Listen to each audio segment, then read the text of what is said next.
Brought to you by Mint Mobile. Stay tuned for a special offer at the end of the show.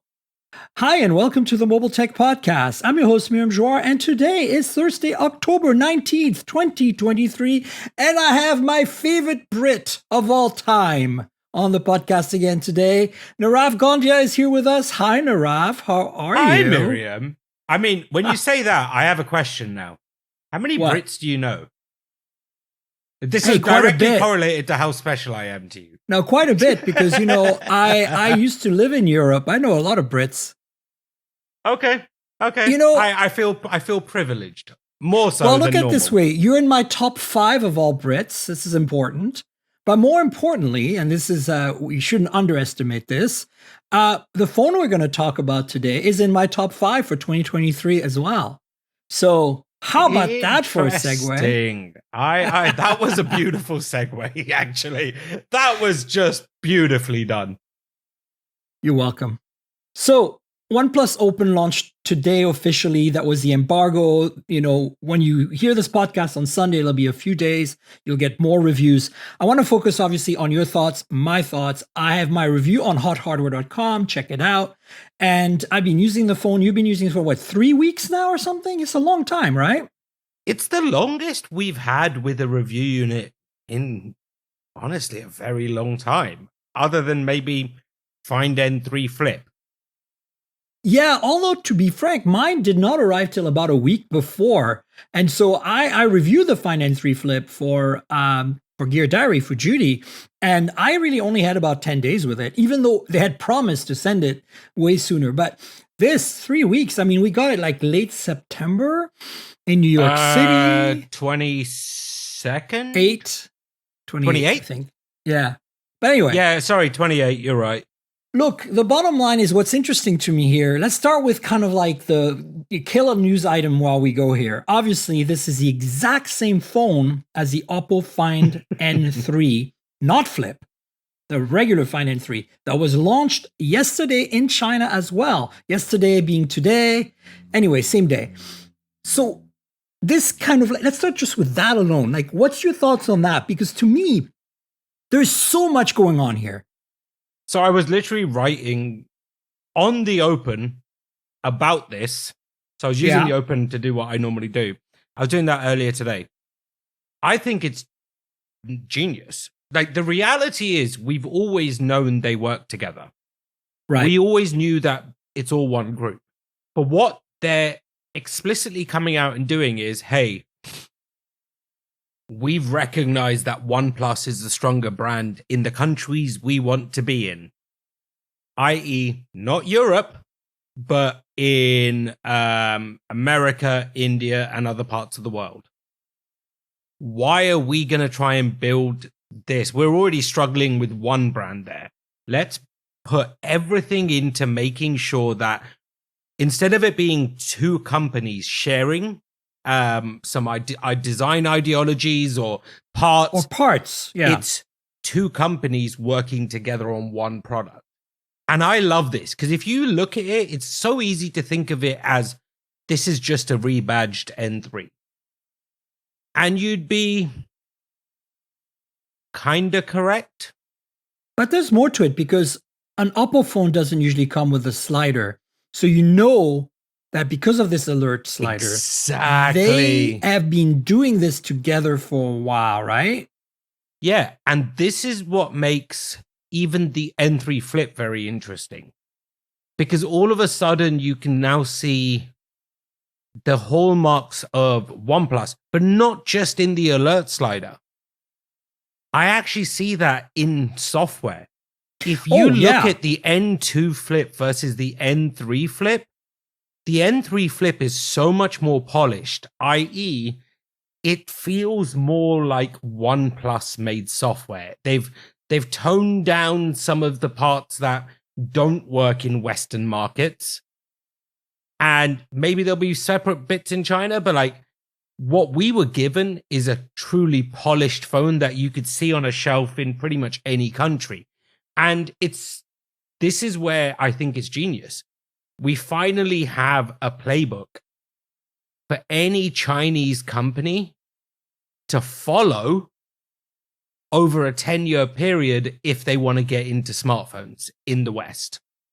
If Xiaomi wants to launch in the West, which you know that every Chinese company wants to, every company wants to be in America, this gives them a playbook to watch, and they're going to all be watching very, very carefully, without a shadow of a doubt. 100%. I feel like if Xiaomi wanted to do this, and we're going to talk about Xiaomi in a little bit, but if Xiaomi wanted to do this, the Poco brand would be the one I would pick, right? I don't know, because, yeah, I definitely wouldn't pick Redmi. No. And I definitely would pick Xiaomi because it's a little Xiaomi. hard. Yeah. I mean, when it was just the Mi brand, it made sense because there's a lot of Mi products in the US already, you know, like the ecosystem products, right? Like I have an air purifier and a bunch of other stuff from them, right? So the point is, though, that they killed that brand. So now I think Poco, you know, they would have to kind of like Honor had a chance to be the Western brand for Huawei. Remember back then? I was consulting with them and I advised them that they should do that. They should split the branding. It's the same company back then. It was, well, it might still be today. Who knows? But, you know, back then it's the same company. And it was like, do Honor in North America, do Huawei the rest of the world, whatever it might be, or Honor in Europe as well. Anyway, let's come back to the OnePlus and the Oppo thing. Because so go back to OnePlus for a second and Xiaomi. Yeah. Just to say what it said was about Xiaomi. I think back to all the years in retail, I don't see Poco as working in Western branding. Okay. I think they would have to try something ground up new. Okay. And they have that's the much harder, resources right? to Because do it. I think the reason this is working, this Oppo OnePlus thing, is because the OnePlus brand has had its up and downs, right? But it's still super known, at least in certain circles. I think the average person on the street is still like completely confounded by it. But I disagree. My neighbor, in fact, on my street in Northwest London, there's about 4 No, I'm OnePlus talking about phones. North America. Oh, yeah. London, of course. But there were 4 OnePlus phones. Obviously, every country is different. But going to the point there, though, I think if they, for someone like Xiaomi or any other Chinese manufacturer, you have to be committing to 5 years of executing on a strategy. 7 years, 8 years, 10 years. And it's not just, hey, we're going to set up a new brand and do this. They've got to follow it down to, we have our own team working on, the parent is simply a supplier to this company. This company has to take its own destiny, its own people, its own hardware design you don't really get around, but its own choices and specifically its own software. You do all of that, you have a chance to right all the things that OnePlus has done wrong, which is they're letting go of those carrier relationships is the biggest problem with the Open. Yeah. But look, I think you're right. Like, I want to talk about that a little bit, but I also feel like this Oppo hardware with OnePlus software is what the Open and the Find N3 are, right? 1,000% yes. And it's perfect. Like the hardware, let's talk about the hardware for a second because, oh my God. Like, look, we've always known Oppo and BBK Group is capable of making good hardware. Vivo phones, anyone? The high-end Find series, anyone? But man, they really cranked it up a notch. You put this thing next to a Pixel Fold, or God forbid, don't put it next to a Z Fold 5 from Samsung because it just makes that thing look like it's 10 years old, right? I'd even go as it puts something like the Mate XS to shame. Wow, okay.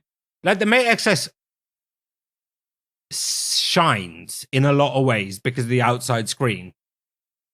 But to most people, I think it would come across as a gimmick compared to something like this, which is a much easily transformable understanding and experience. You mean like a gimmick, like a purse, perhaps? Yeah. I mean, I could see someone calling it a purse if you gave them a little matching accessory kit to go with it. Sure. Somehow this sounds familiar, but I mean, look, you could just pop it open and put your money or a couple of credit cards right there and just hope it doesn't fall out. Exactly. Look, I feel this is the thing that first initially got me excited about it, right? Before the user experience, before the software story, which developed for me over that 3-week period, because we did get updates and there were some flaws and some of them were fixed and it's still not perfect. But man, you're right. I see that polish, initially on the Find N3 Flip and now on the Find N3 / OnePlus Open. And, it smells of OnePlus, right? Especially Open Canvas, which is the best thing to ever happen to foldables, in my opinion. Let's talk about that. At 4 a.m. today, I was looking at it going, okay, I need to do something for this canvas. And I wasn't sure what I wanted to do. And I was like, all right, let me just take my camera and I'll record these screens side by side. And then someone posted from, it might have been, Ben Sin posted the way, what was possible on the N3, which is the same thing, but he's the one who showed me there's the expand button and stuff like that. And I started looking, and over in the space of 30 minutes this morning, my opinion of Open Canvas just went up 1,000%. First, I loved it anyway. It was great. But now, when you think about the multi-gesture of bringing 4 fingers pinching that is the thing. But now go a step further. What I've kind of said publicly, and I have an article coming out probably today, yeah? Or no, this will be over the weekend, is this needs to be on every foldable. We need to take it 3 steps further. Why do people love computers? Because ultimately, when you're using a computer, what you're able to basically do is you're able to just have here's all the windows on one screen, then a second screen, then a third screen, then a fourth screen, then a fifth screen. Desktops, if you will. Yeah. Canvas is set up to allow you to imagine you've got your big one at the bottom and two expanded one, like an expanded one. There's nothing to say that it shouldn't down the line be able to go, we're going to have 6 bloody screens. Exactly. You pick like shrunk, it goes at the top. You pick expanded, it goes at the bottom. You can drag and drop. And when you pinch out, it's like pinching out and editing your home screen. You have this whole thing. This is the future of foldables. And I'm shocked because I would expect Samsung, but no, it's OnePlus and it's not using a desktop mode. I can see myself on a 14-hour flight next month and all I'm going to do is use the Open. Because you need nothing else now.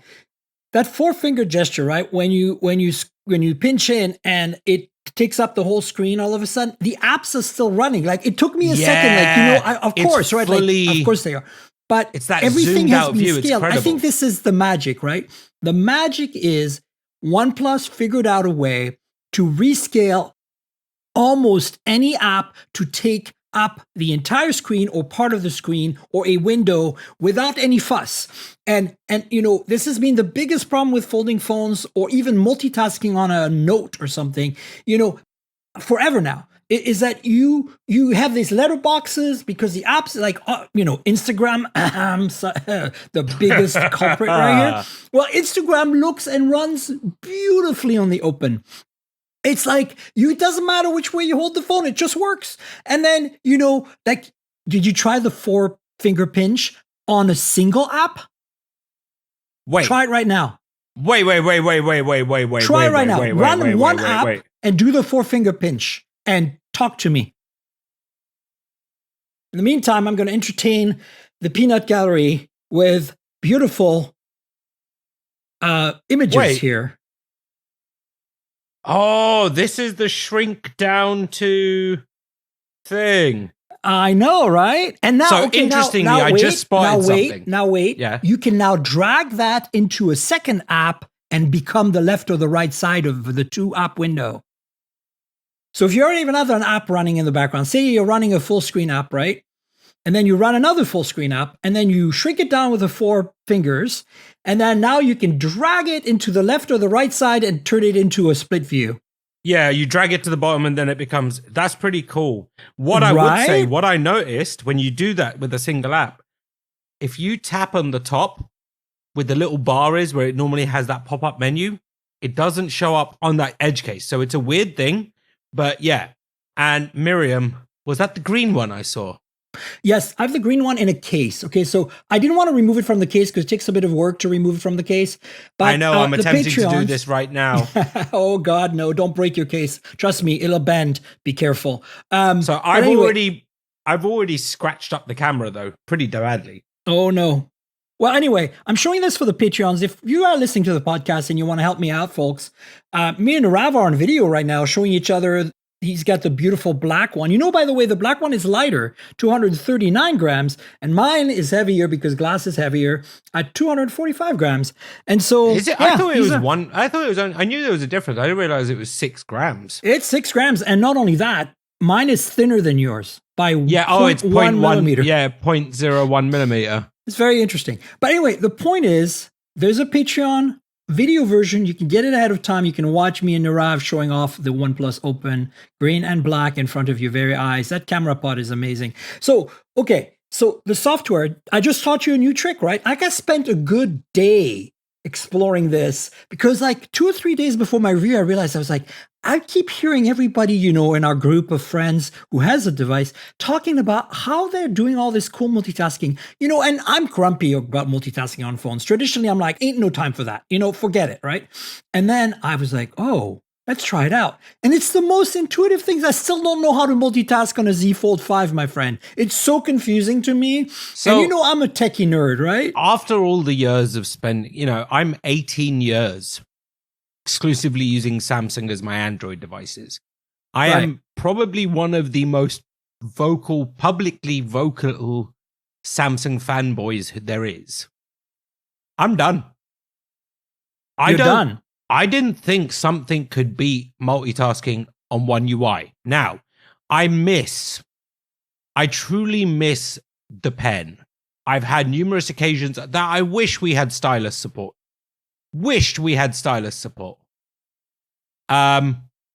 But really what's absolutely completely bonkers is that I don't miss the rest of One UI.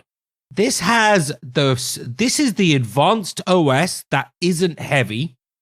It hasn't got slower. Like OnePlus stays performant. Yeah, this is a good phone. I got a few things to talk about there, by the way. 16 gigs of RAM. You know, it's got everything I want. But on top of that, it doesn't, aside from wireless charging, which I know you'll talk about, so I'm getting in there first. Aside from that, it actually doesn't feel like there's compromises. And for the first time, we have a phone that is a great all-rounder. I mean, let's be grumpy for a second. There are compromises. The first compromise is, you know, wireless charging. I'm not going to expand on that just yet. The second compromise is IPX4, which is not as good as IPX8 or IP5-4 or whatever other phones have that are folding phones. Well, I don't care. I at retail, that IPX4 is going to be sold as partial waterproofing or water resistant. But you've seen Michael Fisher's video. It of works. Them spraying the freaking thing. Like, I'm not too worried. Like, people are upset. I've read a review today where they were upset that it's like you can't dunk it in a bathtub. Like, come on, okay? Like, yeah. To those same people, I ask a question. For real, like, be real. When the hell did you last use your phone in a bathtub? No, I think what they're talking about, and I understand their perspective, is you're working, you have your baby in one hand, you have the phone in the other hand, you drop the phone in the bathtub, you're about to give the baby a little bath, right? Got it. I get it. That happens. Or you spill a Coke on the phone, right? Like, I think and it then would be then fine. you need to rinse it, right? So how long can you run it underwater at IPX4 versus IPX8? I get all that. But to me, this is such a minor thing. But more importantly, the third thing, and you kind of touched on this already, which is also a bit of a letdown for some people, is the lack of pen support. So, there's that. And then the final letdown, and it's not a important letdown. To me, the biggest one is wireless charging of all these 4. But the final one is no millimeter wave 5G. Now, Do we need that? No. But the reality, this is the reality. I want to adjust our expectations. The Pixel Fold and the Z Fold 5 from Samsung both have millimeter wave. So clearly you can do it, but clearly it wasn't a priority for OnePlus and Oppo. And I understand why, and I don't think they should bother. But at the same time, those are the compromises, which is minor. Overall, this thing is amazing. I think that's what I meant when I said no compromises. Right. Yes, every phone has trade-offs. But this is, if I was scoring, it would be the highest scored phone I've given in a very long time. I gave it a 4.75 out of 5. That is where I would have given it. I think because at Hot Hardware, we can only do increments of 0.25. So it's either 4.75 or 5 or 4.5. And I was like, I've given a lot of phone 4.5s. There's a lot of phones I like, Pixel 8 Pro, etc. But rarely do I go that high. And I think for me, it comes down to this phone is a game changer in its category. And it might not be a game changer for the things you think. I think for me, it comes down to, as you just talked about, the software experience a lot. The hardware, like the attention to detail on that hardware, it makes a Pixel Fold look like a piece of junk. Like I swear to God, between the lack of crease, it's almost invisible, the fact that everything is super tight and precise, the feel of the alert switch, the feel of the buttons, the way it folds, the resistance on the hinge. It's like Samsung's been doing this for 5 generations. Oppo's only been doing this for 3 or 2. And it's like, it feels like they're ahead of Samsung. How is that even possible? Can we ask you this? Do you remember the last company from the same region, without going country specific, who also came into an industry dominated by Samsung and said, nope, we can do this better and we have money? Well, we all know who that is. Yes. So what I think is Huawei. Oppo, and they won't like this comparison, but it's not meant in a bad way in anything. Oppo has picked up where the industry needed someone to step in after Huawei was ceremoniously booted out. Exactly. We've all said we miss having competition. But I'll say now, Samsung, next year is your iPhone moment. Yeah, you better not screw that up. You have one major chance to still own foldables. And let's talk about that for a second, because there's the easy things. Keep IPX8. Make the S Pen internal to the device. Better cameras. You need something that's iPhone 15 Pro Max, Galaxy S23 Ultra, the 15 Pro Max, or honestly, just if you can, bring in your S22 Ultra camera or your S21 That's what I'm Ultra saying. camera. I just said that, S23 Ultra. Like, not necessarily the 10X, but give us a 3 or 5X. Remember, actually, a good reference would be a modern version of the Note 20 Ultra. Remember? That's exactly it. It It's had got the everything. 5X periscope that was really solid. That's what we need. We need that. But let's go a step further. Samsung, you have to change the design. You have to admit that this skinny, tall, narrow thing, from a fan who said that this is still, until I felt you should go and watch my unboxing. It's a shameless plug, but I did it in an interesting way, because I'll link it. When you'll hear me talk only one moment, and that was when I unpeeled everything, because it was at the same event, and I felt the vegan leather. And this is, when you watch it, think of it as, I am a diehard Samsung fanboy who's, in our group of 40, I'm the only person who goes Galaxy Fold 5 over Pixel Fold every day of the week. And even I'm saying now, nope. So next year we're at generation 6. You have to restart. You have to go back to the drawing board, because Oppo and OnePlus will eat your lunch eventually if you don't. Yeah, or somebody else. The bottom line is, this skinny, tall, narrow, remote control-like form factor sucks. And I like, the Passport form factor a little more than the tall and skinny. But ultimately, this is it. This is 20 by 9, guys. This is a 6.3-inch phone. This is your standard freaking phone. Look how many people tried to go slightly taller with regular smartphones. How many people tried to go slightly wider? How many people went wide phone? Sony went super tall and narrow. Guess what, folks? Everybody wants 16 by 9 or a very, very close ratio because we're used to it after 20 years. Oh, it's 20 by 9 now because 16 by 9 is... Well, 16, 20, you know what I mean? Like, 20 by 9. Stick to what people want, but you can't go to 23.1465 to 8.327 to the power of 6. Exactly. So, I mean, that's definitely what they're going to need to do. But going back to the Open, I think briefly there about the design and the build, the materials, the fact that it's so light, that's the other thing, right? Like I love the Pixel Fold. I can live, although it's hard now, I have to open Canvas, but I could live with the basic multitasking. The camera is still amazing. I hate Tensor. We know I don't like Tensor, and I can live with it because I'm a Pixel user. But here's the thing. It feels so first gen. It feels so unfinished. It feels so prototypey. And more importantly, it's heavy as F. And it's like, 50 grams heavier. Yeah. So here's the thing. This thing is basically as close as you can get in the West to getting a brick or bar style phone in your hand when the thing is folded shut. When it's open, you get a really great tablet. But here's the thing, right? There's the Honor Magic V2 out there that's thinner and lighter and even feels better in hand, I think, potentially. I don't have one. I don't know. But I'm sure it's great. But the software's not going to be in the same league. The cameras are not going to be in the same league. It's never coming here. So it doesn't matter. All my coverage today was virtually the same theme. Samsung owned productivity on foldables. Yes, they set the category up, but until the Open, they were the kings of productivity on foldables. Undeniable. Pixel Fold was the king of cameras. And Honor was setting records because they shaved 0.3694 they're showing where millimeters. We're going. They're showing absolutely where we're going. But the second line was every one of those is seriously flawed.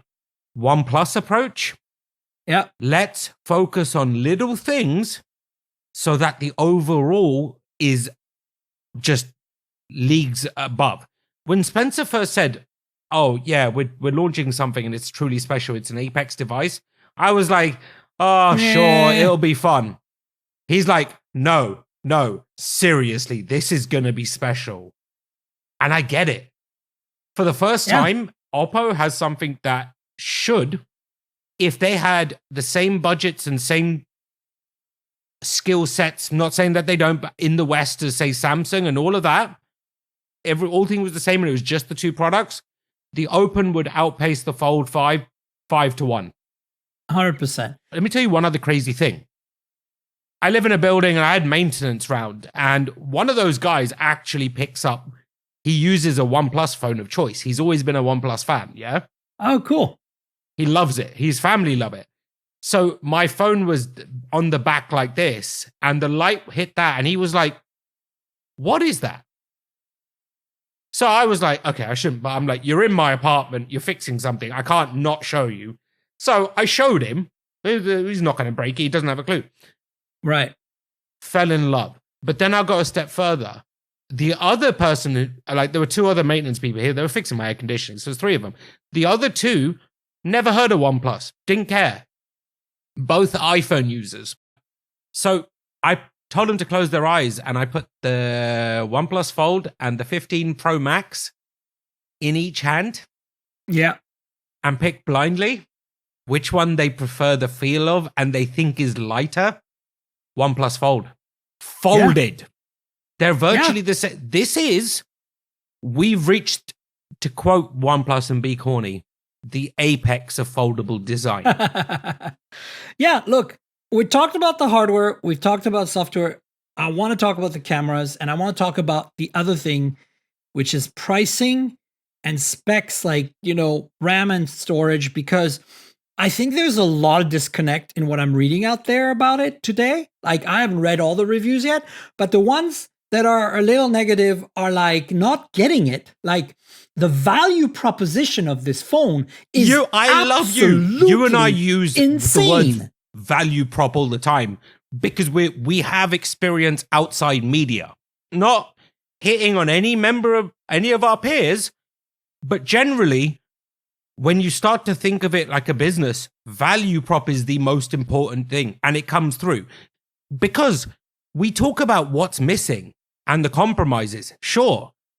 But it's not a one-way street. And honestly, it's the not Open a makes ratio. the It's Fold like 5 you don't feels... lose one thing and gain one thing that's equal value. Yeah, as much as wireless charging is a thing for me, like, I don't think it's still the highest priority thing for me. 67 watt, 52-minute full charge. Job done. Like, right.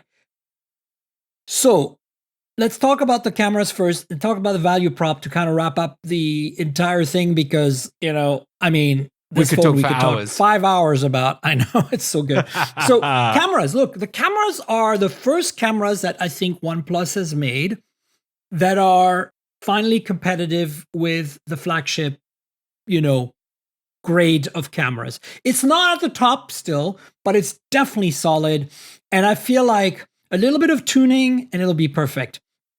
Now, I was thinking about that on my way to get a coffee because we were both up super late and it's like early afternoon and we're just basically, for me, waking up and doing this podcast. So I was having a coffee, walking back to my apartment, and I thought to myself, I think the problem with the cameras that we see from the Chinese manufacturers is not the technical prowess. It's not the hardware, that's for sure. It's not even the imaging pipeline. It's not the color science, that's for sure. It's the fact that, by saying this is a Hasselblad camera, by saying when back in the day when Leica was with Huawei and today with Xiaomi, saying it's a Leica camera, I was saying it's a Zeiss lens for Sony, we're immediately putting these phones in a category that makes them less accessible to the public.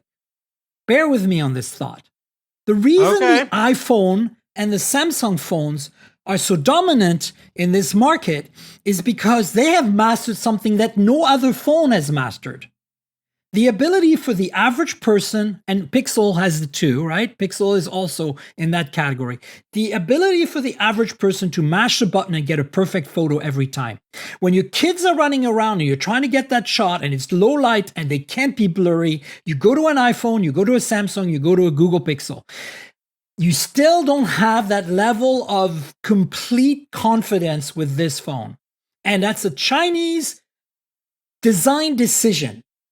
The moment you put Hasselblad or Leica or Zeiss on a pedestal, you're talking to a different audience. You're talking to photographers. And even though I know a lot of it is just marketing, the reality is you look at this hardware and it's tops. You look at the image processing and it's tops. And you look at the color science and it's tops. So it's living up to that promise, but it's not living up to the final promise, the promise that's the most important in the West, which is get that low light shot of the kids running. No matter what you do, tap the button and it's there. Now, it's close. I'm nitpicking here, right? I do think this is a problem. I think we're closer than any other phone. Oh, yeah. But I'm saying, this is not just a OnePlus Oppo problem. This is a Xiaomi problem. Yeah, you see it with the Ultra. The Xiaomi 13 Ultra is an incredible phone, possibly the best hardware on a phone we've ever seen in terms of imaging. Yet it doesn't deliver consistent photos still. Right? So Find X6 Pro, same thing. Our jobs rely on... Let me see how I put this. Our jobs rely on our ability to ask every little question that someone may wonder and to disseminate and to test that. The reality, though, taking just the Open, for example, to me, the Open is just as good as an iPhone 15 in pretty much every condition. Yeah, absolutely. And the iPhone 15 isn't perfect. No phone is. But if you look at what everyone does, they're like, well, this is what I got. most people, the ability to take that night shot of the kids in whatever edge case, it's one thing going, I need excellent video footage because I'm a wedding videographer who's going to use a phone. Yeah, exactly. It's another thing to go, I need to take some videos when I'm at my friend's wedding. You don't care how they came out at the end of it. You're great if they're happy, but I've taken some questionable footage. My sister has. And what you do as a human being, you go, well, this is the best I got, but I still got something. So to me, I don't think it's a problem. No, I don't think it is either. I'm just pointing out, though, that in this market, because we have 2 players, 3 if you count Google, that are really good at this, mash the camera, everything works, and it gives you good results all the time. I think it's hard to sell the idea of this Hasselblad branded, Leica branded, Zeiss branded ultra camera, because in the end, when it goes down to a showdown between that and an iPhone 15 Pro Max, the iPhone 15 Pro Max is going to win, right? In terms of certain conditions, getting that shot. Not every time, though. No, not every time. Not absolutely not every time. Like if you're like me and you, where I walk around, from my daily exercise walk, and I see a photo in my head, and I, pull out my phone and I frame it and I think about it, I take a shot, and like sometimes there's motion, sometimes there's cars. And of course I want to freeze the motion, but it's not as critical to me, right? And I think that is kind of where they're coming from. And I think they need to kind of think of, ideally we want both, right? Like what I miss on Google until now, because the Pro finally addresses that, is, the ability to Pro settings, right? Like what I miss on the iPhone is Pro settings, right? I get it. And I remember back the early Nokia phones. I've got a 1020, I've got an 808, and I have an N8 all in my office. I can guarantee that, they did that well back then. But when you think about the complexity now, I understand it. And the way I understand it from OnePlus perspective is it's like the rest of the phone. How many people, and we'll come to this, I'll come to that. They made conscious choices based on what their market research told them was important. 100%. And I remember building a phone in 2020. Yeah. Every choice has 7 tentacles off it. Like, to anyone who's listening who hasn't been in that in a product role, it's hard. This beep is hard. Really hard. So I get it. Very hard. But so they made conscious choices. And what they made the choice was that they're not going to focus on one specific type of user.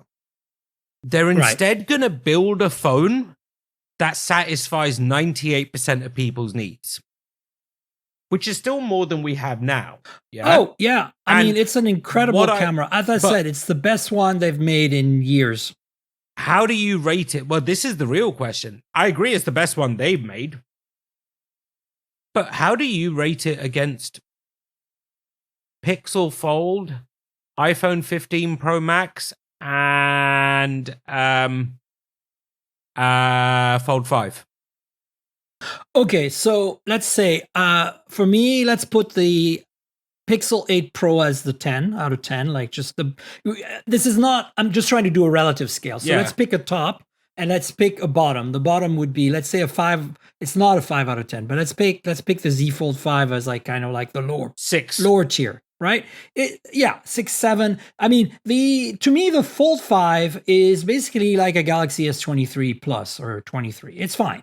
It's not great. It's just an S23. Right.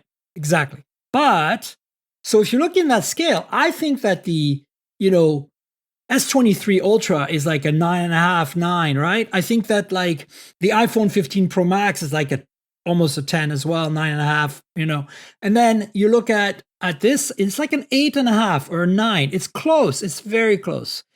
To me, I love what they've done. Like there's so much innovation. The pixel stacked sensor from Sony, the Litia sensor, that's a new one. Guys, you get the same amount of light gathering with half the surface area. That means you can make a phone that's thinner because you have less of that optical stack to deal with and the Z depth. So even though the camera bump is big on this, most of the sensors are right in the bump, right? Like, because that's how they managed to keep the rest of it really thin. Because the sensor has, for a 1/1.43 inch, has the same light gathering ability as a 1 inch sensor, like the IMX 989. So that's insane. Which we all love. And you can still get the nice bokeh, and you don't have that weird fringing effect on the edge of the lens, because that was always a problem. The super shallow depth of field of the 1 inch sensor, as a bunch of our colleagues have mentioned before, is a problem sometimes. Well, you have less of that because you have a smaller sensor, but you get the same amount of light. It's brilliant. So do you know where I put this camera? Where? Between 9 and 9.25. Okay, that's fair. That's roughly why I think this comes down to our reference points. Remember, I have disliked Google for all the years just because I don't like the UX, and I made that perfectly clear. And that's a conversation for a whole other day. So, but I'm used to Samsung cameras. I'm used to the pitfalls of the S23 Ultra, and thinking to the S23 Ultra, yes, the zoom isn't as good, and yes, there's certain things that this stack sensor can't do that a 1 inch sensor or the camera on the X6 Pro can do, kind of thing. Yeah, There's a lot of similarities, and vice versa. There's things that are better, but overall, I'd actually put this at a 925. It's very close. And to me, it needs a bit of fine tuning, especially on shutter speed. That's all I'm asking. A OnePlus phone has never been above 8 on a camera before. Oh, way, never.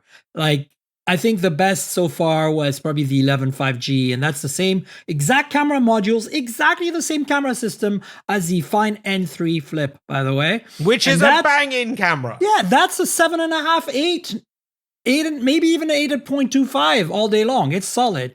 But this is a whole dimension better. And I think the other thing we need to talk about is the ultra wide being 48 megapixel means you can do some really good, cropping on the pixels. And it's really good photos of it. Oh yeah, but the color science on this thing, I really love the Hasselblad color science. Just I like the Leica color science too. But it's the telephoto that I think really shines. And I think that here's the thing, right? I want to point this out to people. What I don't like on the Pixel, and that's why I think Samsung and OnePlus are doing this right, is that on the Pixel, you have this, what I call the zoom gap. Actually, I didn't invent this term. Steve Litchfield invented this term. But it's basically 1x, 2x sensor crop, right? That's great. 2x sensor crop works nowadays. We get good results with that. Apple's doing it. Google's doing it. And then you get to 3x and 4x, and that sucks because then you have to wait till 5x to get your Pixel 8 Pro or your Pixel Fold or whatever it is you have to kind of give you good performance. And then, of course, you can go from there to 10 to 20 to 30 and be still okay because you got this big sensor under that telephoto. What Oppo and OnePlus did here is they went to 3x on that. So it's like you get good photos at 1x, good at photos at 2x with sensor crop, good photos at 3x, and then 4x are still okay. 5x, you probably want to switch to 6x, which is, again, cropping the sensor. I love what they've done with 6x. It's cropping the sensor. And then from there, you can go to 10x and 20x, right? Do you want to go to 120? No, you don't even want to do that on a Galaxy S23 Ultra. Now, the S23 Ultra solves this problem by having two telephotos. They have a 3x and a 10x. And so you get 3x and 5x done by the 3x and then 10x and up done by the 10x. But those sensors on the Galaxy S23 Ultra, let's not forget, are tiny in comparison to the sensors in the Google phones or the sensor in this OnePlus Open. I'm talking about the telephoto here, right? And so I think that this is the way to do it. This is the way to go. But I do feel that of all three cameras, the one that needs a little bit more love and tuning is that telephoto. There's a lot of potential there. And maybe it's because they picked an OmniVision sensor instead of a Sony sensor, and OmniVision is harder to tune. But I am impressed with the fact that the color science, the overall dynamic range, the overall exposure quality is generally there on all three sensors. There's a level of consistency in the photos that just makes me go like they did their freaking homework. 1000% yes. Like, they finally have gone, what do we need to give? Like, how do we keep the value prop and get all the good photos without worrying about, oh, we need a 200 megapixel? Because it feels like Samsung went 200 megapixel, yes, for quality, but also to be able to say they had a 200 megapixel camera. Well, they also do it for sensor fusion because their telephotos are 10 megapixel tiny sensors. They need that extra data to get the light info, going to the real point, it's like they found a way to balance everything, including the end price. Oh yeah, so great segue to the value prop because, oh my God, look, okay. For those of you who don't know, and I think this is another thing that I struggled with because I know my editors were like, what are you talking about? Is this thing $16.99 or $14.99? Because I was writing both in the review, right? And so I explained to them the official price is $16.99. But the reality is you will be able to buy it all day long, anytime for the next foreseeable future until they discontinue the product for $14.99 because you can save $200, at least $200, possibly more, by trading in a phone. And as Michael Fisher laughingly asked them at the event, can I light a phone on fire and send it your way and you'll still give me $200? And they said yes. So light a phone on fire, send it in as a trade-in, and get your Open for $14.99. Well, here's the thing. We all have something that I forget who wrote it earlier, but I saw it on Twitter. They put it very well. They'll basically give you $200 as long as you send them something that they can feasibly say would have been a phone. Exactly. And you know, if you do Amazon or Best Buy, you get a $200 gift card. So it's actually pretty equivalent. You also get free buds. Although when you go to Amazon now, they have a SKU that is phone that everyone links to. And then they have phone plus gift card, which is the same price.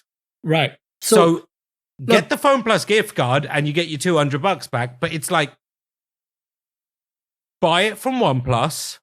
Buy it from OnePlus. Like, I don't even know why you would buy this phone for Best Buy or Amazon unless you're trying to get some carrier deal. No, yeah. So if I was going to buy this, I would go to Best Buy. I would take the $200. Here's what I would do, guys. If you want to be okay, you want to be serious about this, buy it from Best Buy.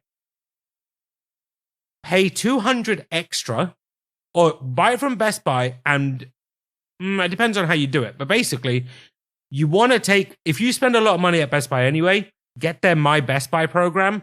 You'll get 2 years of damage. And I buy everything through Best Buy because it comes with Apple Care Plus and all that stuff.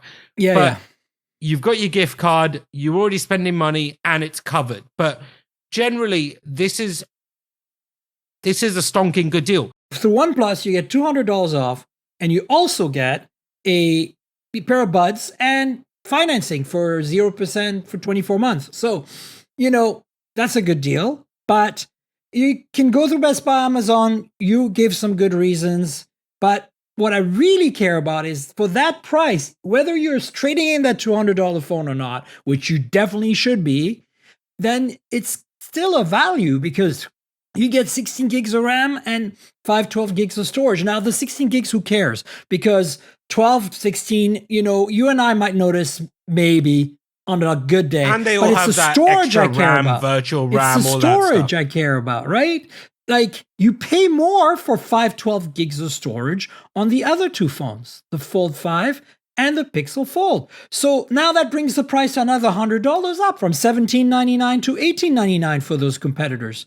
So Samsung is $19.20. Okay, well, there you go. So my point is that, like, nobody's talking about this. Why is nobody talking about this? Let's go a step further, because that's not all.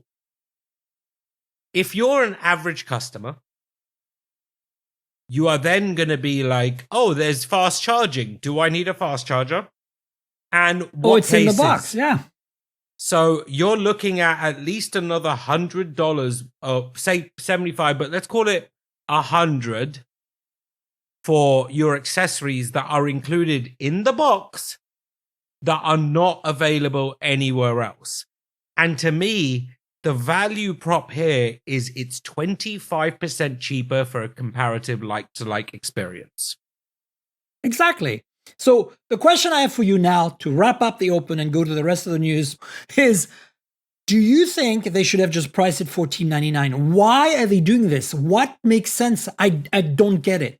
Like, I think it's buffer for next year. If they price this at $1,500, it will achieve the same thing, kind of. It might even achieve a bit better. But it will mean that they can't go to $16.99 next year. and inflation is real right now, right? Yeah, it's a smart pricing strategy, because without it, Samsung is stuck. For year one, it priced at $1,800 because, frankly, there was a lot of tech and R&D costs, and it wanted to make sure there was enough of a delta between that and the S whatever Ultra at the time, and boom, what do you have? You have a benchmark price set. Yeah, 100%.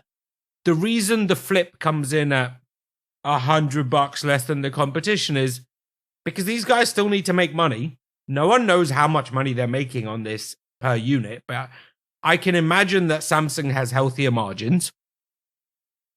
Yeah.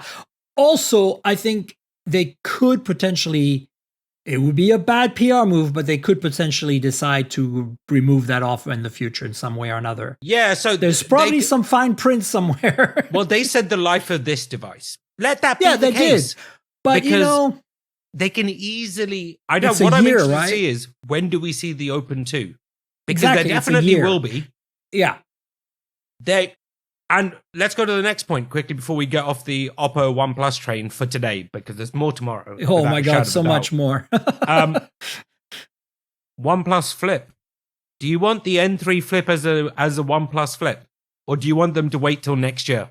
I kind of feel like I want to wait till next year, but at the same time, they could go with it. It's just, I feel it's a little too late in the year now.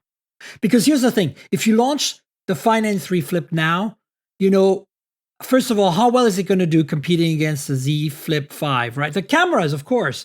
But the reality is, this is a completely different consumer. OnePlus's kind of bread and butter is tech-savvy early adopters still, even though, there are a lot of normal people buying these phones, especially in other markets in the US. But the reality is, I think that's why the Open is a good fit to be a OnePlus device. But the Flip, I think, is a harder sell, and it needs to be a little more polished and a little cheaper, maybe, and a little bit bigger screen to compete with Samsung. They need to figure out a way to get those cameras somehow with a larger front display or a cover display. I want it to exist because I'm a OnePlus fangirl, but I do also want them to be focused. And right now, razor sharp on the Open is the way to go. Give us a OnePlus 12 that doesn't suck, and let's move on, right? OnePlus 12, quick question there. Because honestly, what they've done with the Open and N3, to me, screams of the future. A OnePlus 12 equals Find X7 Pro. Yeah, OnePlus 12 should be a Find X7 Pro, but will it be, and does it matter now? Because, as you said, that's not the future. Maybe the OnePlus 12 is just going to be a competent flagship that doesn't really push the envelope because they don't need to. Because this is the hero device now. Like, and also, I don't know, I think in the same way thing about pricing this like this, if they want to go and launch a $1,000 phone tomorrow, it's no longer culture shock, sticker shock, because they've got the $1,500, $1,700 foldable. Yeah, but at the same time, they don't need to compete with, an S23 Ultra. They can just compete with an S23 Plus or an iPhone 15 Pro base model, and that's $1,000. So if they can make a OnePlus 12 that's around that, I don't expect it necessarily to be. Here's what I expect. I expect if we see them doing this shared phone product thing for more than the folding phones, I expect the OnePlus 12 5G to be an Oppo Find X7 non-Pro. I like that. And then if they wanted to launch the X7 Pro globally, you do a OnePlus 12 Pro. Exactly. There you go. Yeah, right, quick done. thing before we move on. I am pissed off. I love this black. Screw the green, sorry. The OnePlus green just doesn't do red. justice. You want the red. Get a black phone, people. Get the black phone. But you want the red. I want the damn red. And I am sad that they didn't bring the red to our briefing in New York. Well, remember the Find N3 didn't exist officially. Also, here's the thing. That's a Chinese color. I mean, no offense. Like, I love it, but I'm just saying, like, this is have perfect you seen for the Chinese box market on the OnePlus Open? It's red. Like, yes, genuinely, all of like OnePlus's color might be green, but all of their flourishes are red. Their cables right, but are this red. is a burgundy, not a red. Like, I think they should make a red, like a product red version, But anyway, I agree. It looks hot. I wanted to just go buy a Find N3 and flash it with the OnePlus Oxygen OS 13.2. Done. The problem is the bands. You're not going to get the band support if you buy the Find N3, right? Hopefully next year we'll find it. OnePlus Oppo, I know you guys do listen occasionally to different things, so I truly hope next year you bring us a proper red phone. Because red with wireless charging. That's it. That's all I want. Red used to be the color of Nokia and stuff, and it just worked. So anyway, moving on. Someone who does do red stuff, Redmi, aka so look, Xiaomi 14 series has been building up rumors. Last week, we heard a rumor that it would be announced the week of the Snapdragon Summit, and that has been officially confirmed by Xiaomi. So, and the Leica partnership has also been officially confirmed. No surprises. The other thing that's happened is renders have leaked of the phone, and that's looking pretty hot. I mean, it's like an evolution of the 13 Pro, which I thought was a little boring looking. The 13 Ultra is definitely the more interesting looking phone here. But the 14, I like what they've done with that camera bump being bigger and the circles around the lenses. It's a little bit less bland. I'm not sure why Xiaomi is being so meh in terms of design lately. They've done some good designs. Remember, what was it? The 12 series or the 11 series? They were so hot with an oval camera pod. Like, what the hell? Anyway, I'll post a bunch of links to all the stuff, including my review and Nirave's unboxing of the Open, and then, of course, to the Xiaomi stuff here, so you can look at those renders and decide for yourself. The reality is next week I am in Hawaii for the Snapdragon Summit, so there's a chance they might even have the phone there or something. I'll let you know. This shift to the Snapdragon 8 Gen 3 coming out sooner this year is definitely one of the reasons why I don't think the Oppo Find N3 Flip makes sense to relaunch now, because we've got a whole new generation of flagships about to roll out with a brand new chipset, right, Nirav? So yep, we're in the next generation. However, do you know what I wouldn't mind? What? I think the way that Oppo should do things, they should split their foldables up. Keep the Flip in February around MWC. You're right. Just beat the market by months. Yeah, months. 100%. The likes of Motorola, especially if it's a OnePlus Flip, the likes of Motorola will be looking at it going, how do we make a major change to our product in 2 months? Samsung may have a bit better luck. Secondly, launch something to compete with the folds of the world, i.e. another OnePlus Fold, in September. And all of a sudden, they own the two major product cycles of the year. And I wouldn't be surprised if we see Samsung start to split the Fold and the Flip at some point. They have to. It doesn't make sense with it right now. The other thing about the Xiaomi 14 that's interesting is the renaming, I think. What renaming? Supposedly, it's maybe a rework of the OS. Instead of Xiaomi calling it MIUI on top of Android, it's now called the Hyper OS. It's still Android based. For a moment there, we were all freaking out thinking, oh no, what are they doing? Are they doing the Huawei thing? But no, they're not. Thank God. But look, I think it's the better name. What do you think? Perfect for the West. They should drop the Xiaomi name at all. They're calling it Xiaomi Hyper OS, but really, it should just be Hyper OS. No Xiaomi name near it, because 100%. That sounds like, to quote out of the morning show, Hyperion. It sounds like something built in Silicon Valley. Yeah. Yeah, and I like the idea that they're going to use that branding like, Huawei's doing with Harmony across the entire product line for like wearables that are not running Android, for car stuff. Do you remember that's what Samsung did? Yeah, TouchWiz absolutely. existed before Galaxy phones on Android did.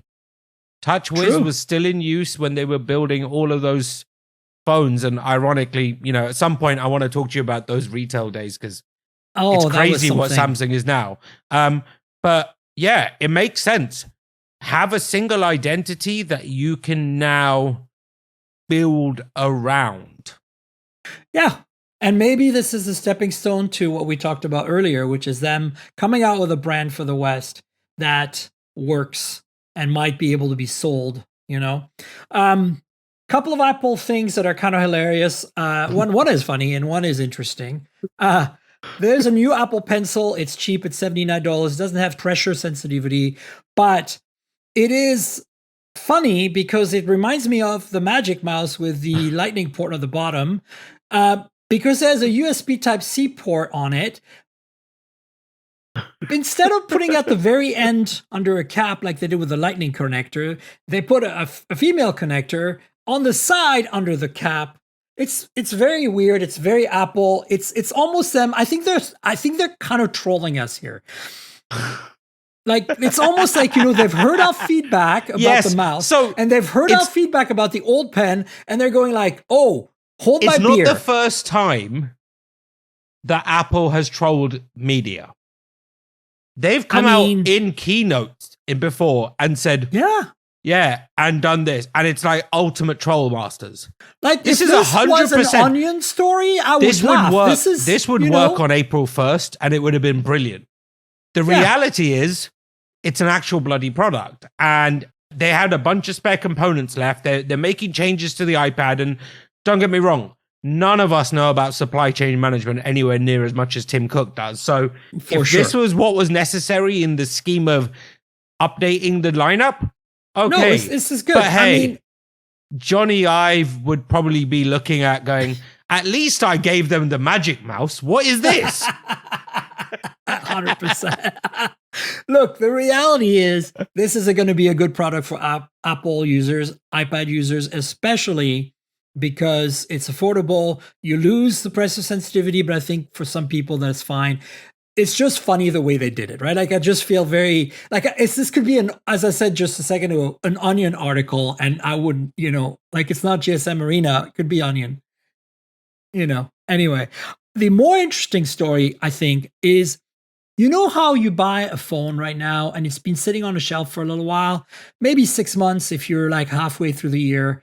And the first thing you do when you get it out of the box, you power it up, you charge it up, is software update galore, right? Like Apple and Google and general Android have managed to keep this relatively manageable, I think. Overall, it's not like a Windows PC, which is always ridiculous. But the reality is, there's friction there. So Apple is supposedly working on or has come up with a way to update their iPhones in the box in store without opening them.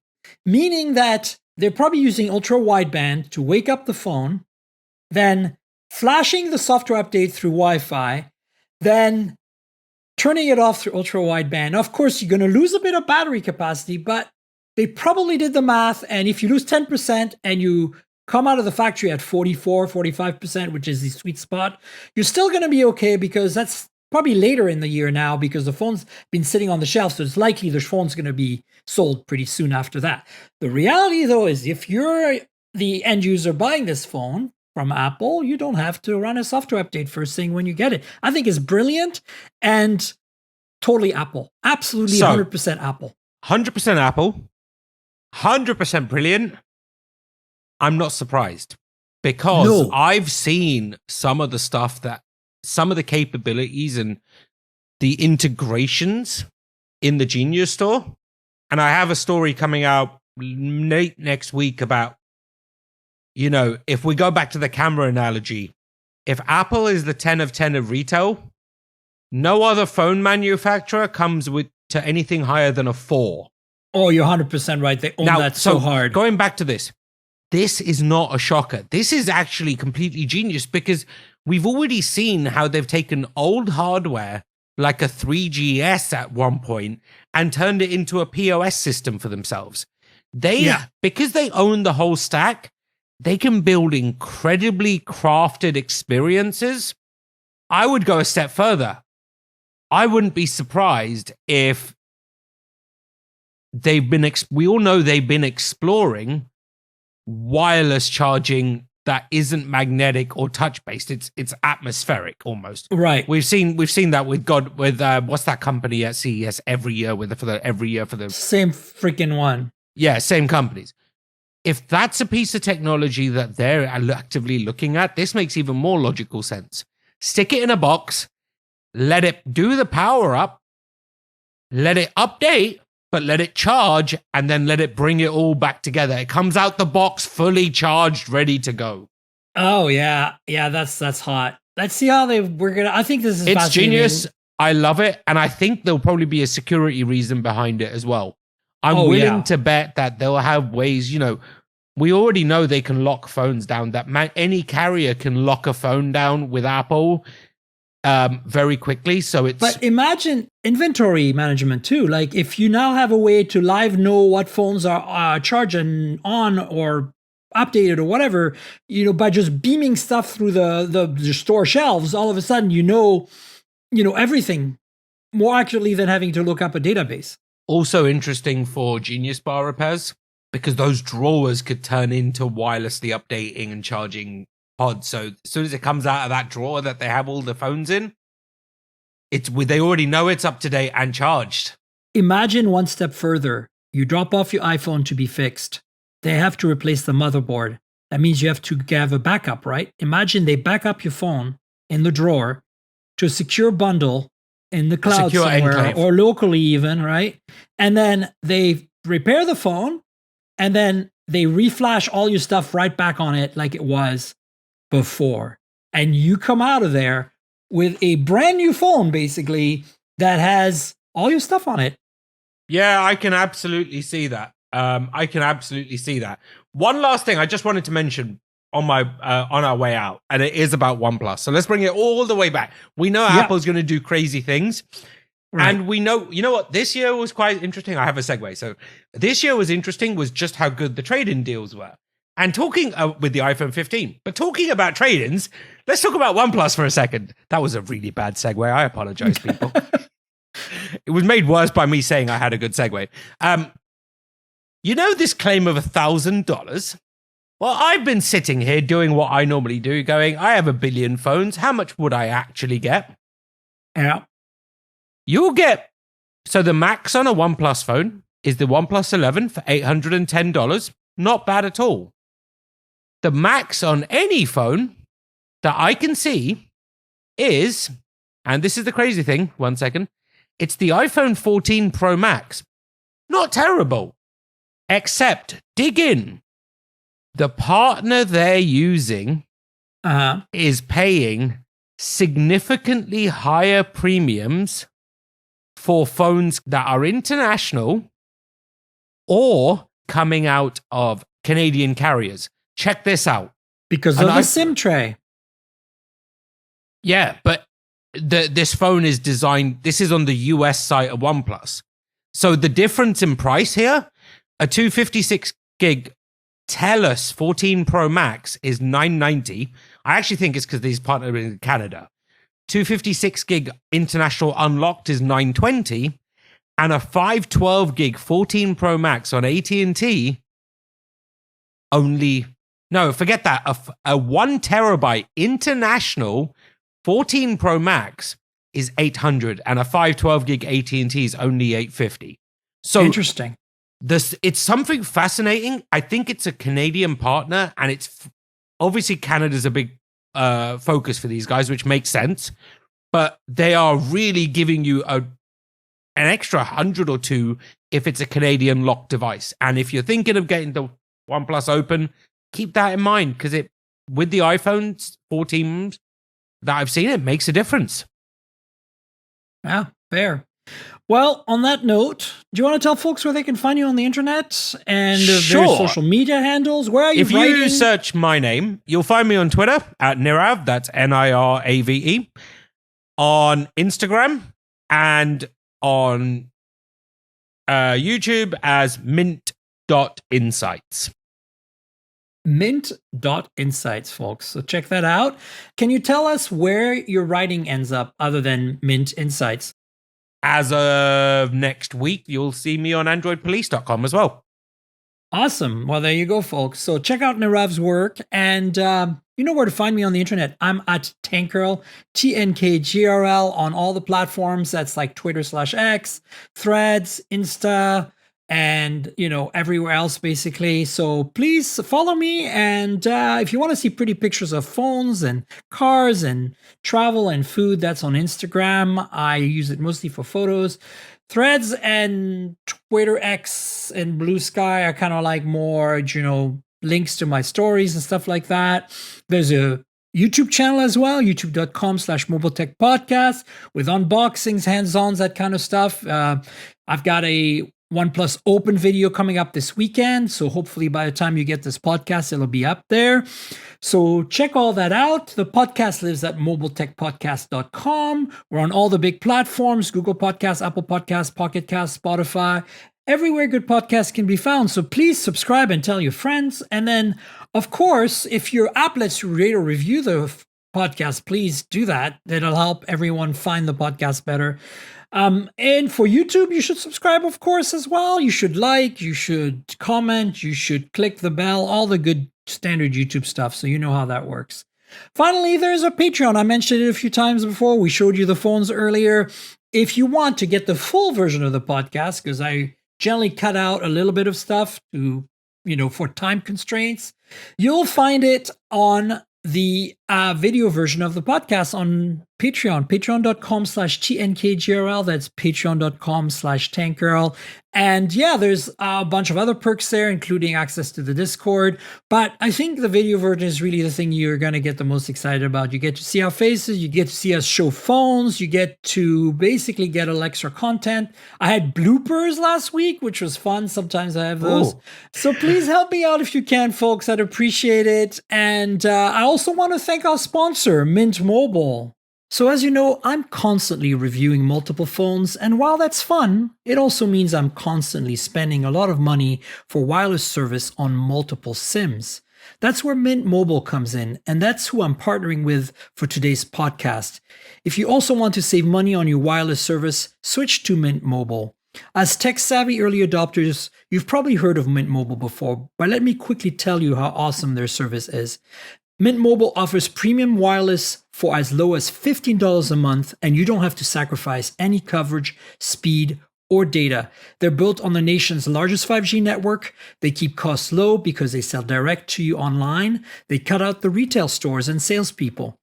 Why should you pay more than you have to for access to the same network? In my experience testing phones, Mint Mobile delivers the same data speeds and call quality as the big three for a fraction of the cost.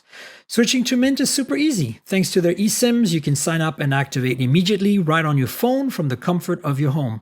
No more standing around and waiting in line at a big wireless store. You can keep your current device and phone number and easily switch services.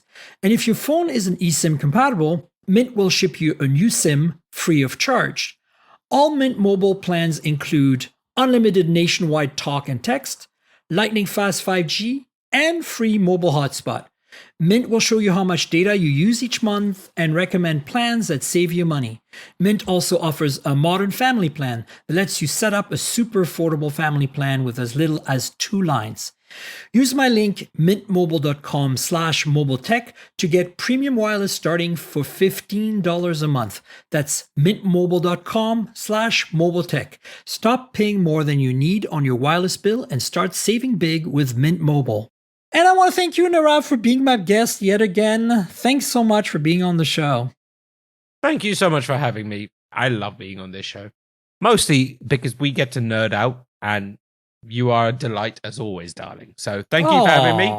And happy Thursday, folks. I had to think about what day of the week it was. Oh, thanks, Nirave. And listen, folks, we'll have Nirave on the show at some point in the future again, of course. But next week, there'll be another show, and I'll be at Snapdragon Summit. So stay tuned for that. Until then, cheers, everybody.